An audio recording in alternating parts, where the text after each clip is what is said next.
I'm inspired by people who are doers, who are happy to get in there, get the job done. And nursing is a lot like that. There's lots of hands-on work. It's a physical doing job. At the start of each day, I get changed into my scrubs, and from there I proceed to the notice board where I can read what's going on for the day. I then go to the storeroom to pick up my trolley, which typically has all the instruments on it that I need for the day. I wheel those to the operating theatre and then I sort through them just to make sure I have what I need.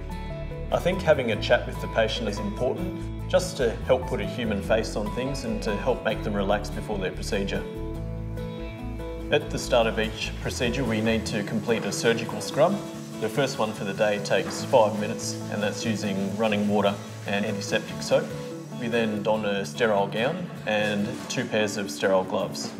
The surgeons I work with, they all have their own slight preferences. You have to be familiar with what they want, but also flexible in anticipating what they may need at any given time. And you learn to read the body language of the surgeon, and little cues like a wink here or a nod there can be more than enough to indicate you're doing the right thing. Communication within the theatre is very important. We often have many things going on at any given time, and we need to make sure that what we're doing is not interfering with what another part of the team is doing. In theatres, you certainly need to become used to the sight of blood, and you will desensitise over time, but there's a few things every once in a while that may still catch you off guard. The documentation that we use in theatre complex is very specific to what we do, and it's important that everything that we write down is clear and concise. So if there's ever any need to review what happened, why it happened, when it happened, all the information is available right there.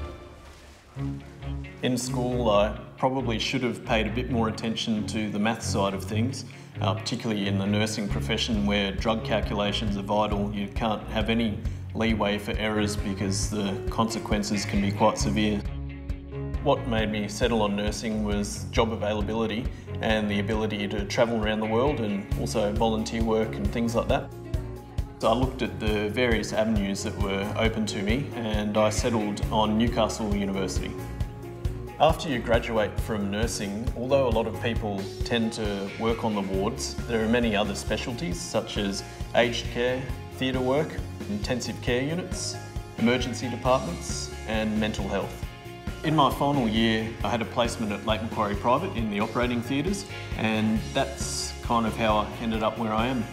Each week I work 5 shifts from Monday through to Friday. I'm also on call once per week, and every once in a while we're rostered on to be on call for a weekend. You have days where you'll be more stressed than others, but it tends to even itself out, and it's certainly the kind of job where the stress that you may experience remains at work, and when you go home you're free to relax. We have a lot of different patients with various problems that need solving, and one of the rewarding aspects is knowing that we've been able to help that patient with their problem and improve their life. It's just a really good feeling.